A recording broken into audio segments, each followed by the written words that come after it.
semuanya, jumpa lagi di RJ Channel. Untuk video kali ini, kami akan membawakan alur cerita sebuah film yang sangat unik yang menceritakan tentang seorang bayi yang terlahir dengan fisik seperti orang tua, tetapi seiring berjalannya waktu, dia justru bertumbuh semakin muda. Film ini berjudul The Curious Case of Benjamin Button. Dan sebelum lanjut ke videonya, silahkan skip di sini buat yang gak mau kena spoiler. Dan silakan subscribe buat yang mau lanjut. Oke, let's check this out. Film dimulai dengan seorang wanita tua bernama Daisy yang terbaring lemah di rumah sakit. Dia yang ditemani putrinya Caroline bercerita jika dahulu ada seorang pria bernama Tuan Cake yang bekerja membuat jam untuk dipasang di stasiun. Namun setelah mendapat kabar jika putranya tewas di medan perang, Tuan Cake dengan sengaja membuat jam itu berputar secara terbalik. Dia berharap dengan begitu waktu bisa berputar dan membawa para korban perang bisa hidup dan berkumpul dengan keluarganya kembali. Lalu Daisy meminta putrinya untuk membacakan buku diary yang ada di tasnya. Buku itu adalah buku diary Benjamin Button. Dari sini Caroline bersama Benjamin akan menjadi narator membacakan buku diary Benjamin. My name is Benjamin. Benjamin Button. Diceritakan jika Benjamin lahir pada malam perayaan berakhirnya Perang Dunia Pertama. Ayahnya, Thomas Button, merasa sangat sedih karena istrinya harus meninggal. Dan dia pun sangat terkejut saat mengetahui bayi lelakinya tak terlahir seperti bayi pada umumnya. Bayi itu terlihat sangat tua. Thomas pun segera mengambil bayi itu dan dia pun menitipkan bayi itu di sebuah panti jompo yang dikelola oleh Queenie.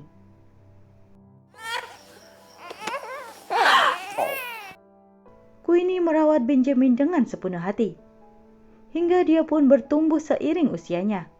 Meski fisiknya terlihat seperti orang tua, namun jiwa dan pikirannya masihlah anak kecil. Pada petang hari, Benjamin pun diajari membaca oleh Tuan Weathers, suami Queenie. Lalu setiap hari Minggu, Queenie membawa Benjamin ke gereja untuk didoakan supaya bisa sembuh dari sakitnya. Di panti itu, Benjamin bertemu banyak orang dengan banyak cerita. Beberapa orang baru datang ke sana, sementara beberapa orang lainnya menemui ajalnya dan meninggalkan kenangan bagi Benjamin. Pada suatu hari, ada seorang gadis kecil cantik yang menarik perhatiannya. Gadis kecil itu bernama Daisy. Dia selalu datang ke sana pada akhir pekan untuk menemani neneknya. Mereka pun menjadi semakin dekat dan sering bermain bersama. Lalu saat fisik Benjamin semakin kuat, dia memutuskan untuk bekerja di kapal tugboat yang dinahkodai oleh Kapten Mike Clerk. Pada saat bersandar, Kapten Mike menceritakan jika dulu ia ingin menjadi seorang seniman. Namun ayahnya melarangnya. Dan sekarang dia telah menjadi seniman tato. Lalu ia mengajak Benjamin ke sebuah rumah bordil di mana tanpa sengaja Thomas Button melihatnya dan kemudian mengajaknya minum bersama. Tentu saja di sini Benjamin belum tahu jika Thomas adalah ayahnya. Pada tahun 1936, saat Benjamin berumur 17 tahun, dia memutuskan untuk pergi dari rumah Queenie dan bekerja penuh waktu dengan Kapten Mike. Namun dia berjanji akan mengirimkan postcard pada Daisy dimanapun dia singgah, sesuai dengan permintaan Daisy. Beberapa tahun pun berlalu. Daisy pun menjadi penari balet yang sangat hebat. Sementara Benjamin, dia bertemu dengan seorang wanita bernama Elizabeth Abbott. Elizabeth adalah istri dari seorang duta besar sekaligus mata-mata. Selama berada di hotel, Benjamin dan Elizabeth berbincang berdua setiap malam. Diceritakan jika Elizabeth pernah mencoba menjadi wanita pertama yang menyeberangi terusan Inggris. Namun sayangnya, ia gagal pada saat itu, dan sejak saat itu dia berhenti untuk mencobanya lagi. Setelah menceritakan itu, Benjamin merasakan ciuman pertamanya dengan Elizabeth. Hal yang tak akan pernah ia lupakan. Namun, beberapa hari kemudian, Elizabeth pergi dengan meninggalkan sebuah pesan pada Benjamin. "Senang bertemu denganmu." Kemudian, perang dimulai kembali. Mereka harus ikut berperang membela negaranya.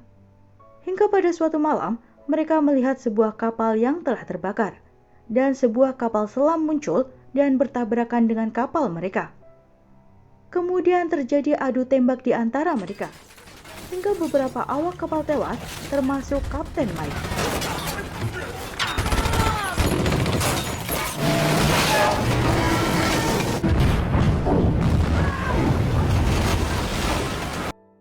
Pada hari itu, ada 1.328 orang yang mati, dan Benjamin diselamatkan oleh Angkatan Laut.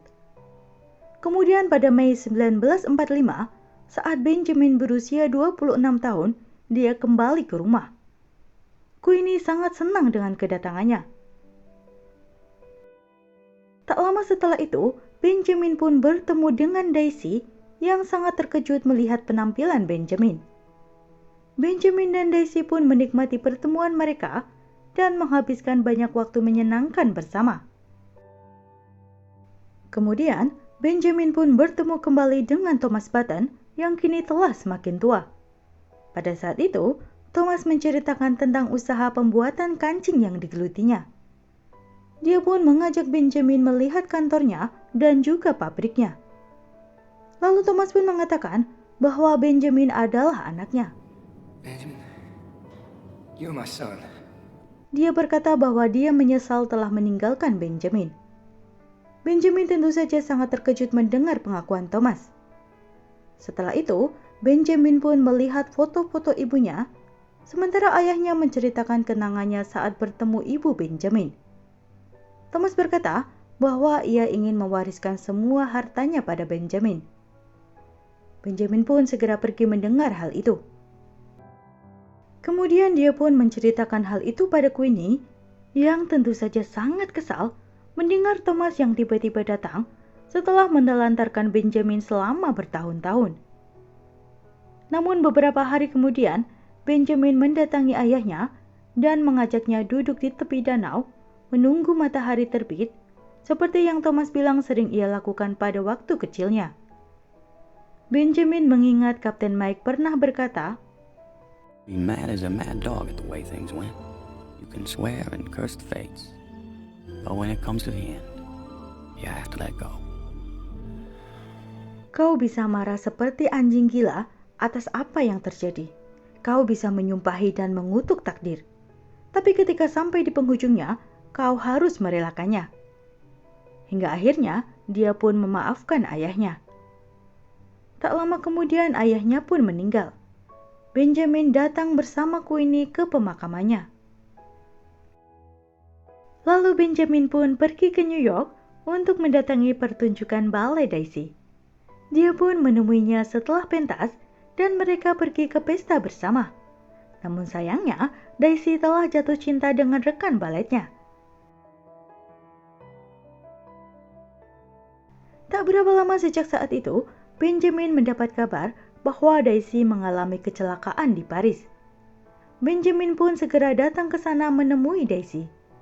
Daisy yang terbaring lemah dengan kakinya yang hancur, merasa sangat sedih karir baletnya berhenti di sana.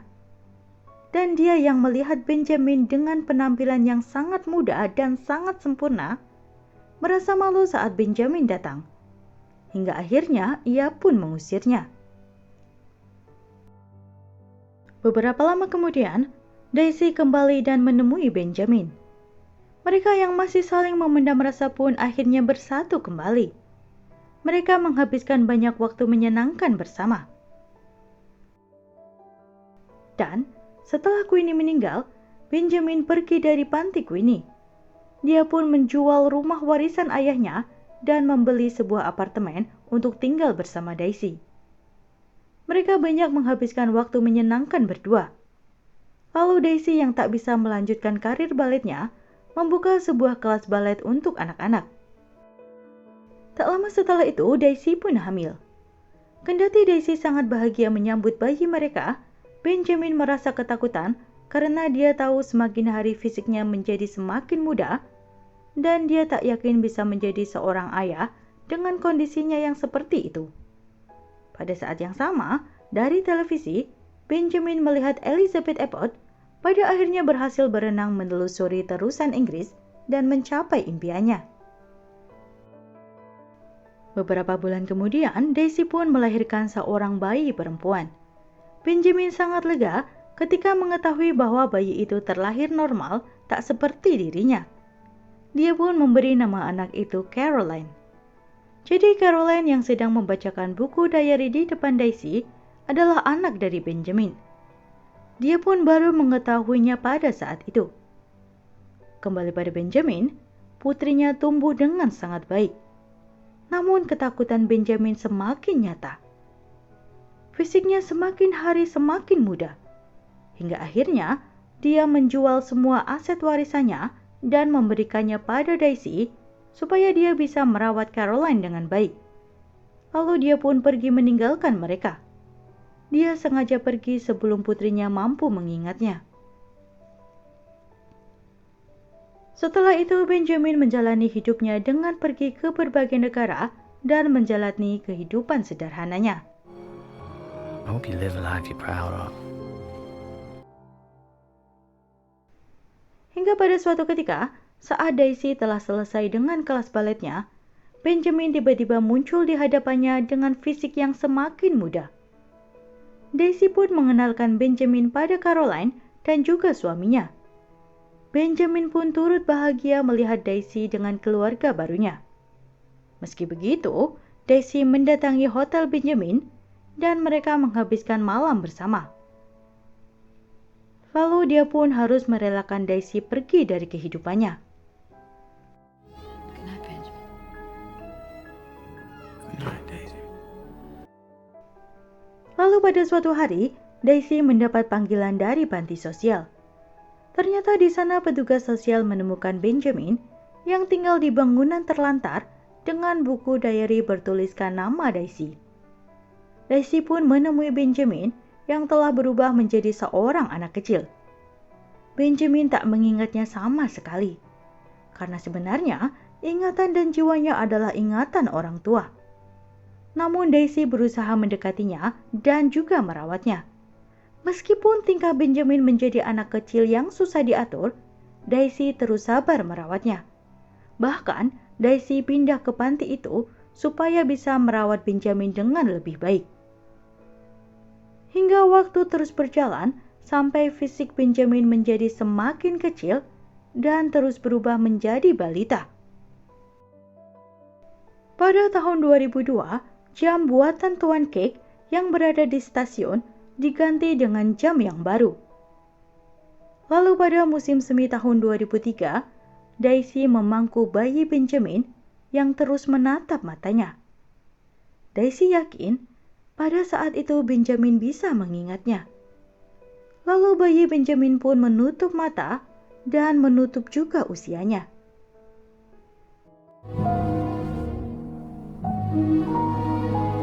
Kembali pada Daisy tua, di saat di luar rumah sakit terjadi badai, dia pun menutup usia menyusul Benjamin. Semua orang memiliki perannya masing-masing di kehidupan ini. Ada yang menjadi seniman seperti Kapten Mike, sebagai pembuat kancing seperti Thomas Button, ataupun menjadi seorang ibu seperti Queenie. Dan sebagian lagi menjadi penari seperti Daisy. Lalu film ditutup dengan jam buatan Tuan Cake yang masih berdetak mundur saat banjir menggenang. Dan film pun selesai. Menurut saya film ini sangat unik. Alur ceritanya sangat berbeda dengan film-film lainnya. Apalagi gaya penceritaan film ini juga sangat menarik. Seperti saat menceritakan adegan Daisy yang kecelakaan. Diceritakan dengan cara pengandaian dan menunjukkan bahwa suatu hal berkaitan dengan hal-hal lainnya, dan suatu tindakan akan menghasilkan suatu akibat yang saling berkesinambungan. Sutradara David Fincher pun mengemas film ini dengan sangat apik hingga mendapatkan banyak nominasi penghargaan. Well, semoga kalian menyukai alur cerita film ini ya. Sampai di sini video kali ini. Mohon maaf jika ada kesalahan dan kekurangan. Jangan lupa like, komen, share, dan juga subscribe. Jangan lupa juga bunyikan loncengnya supaya kalian gak ketinggalan ulasan film-film keren lainnya. Oke, see you and I see you. Bye!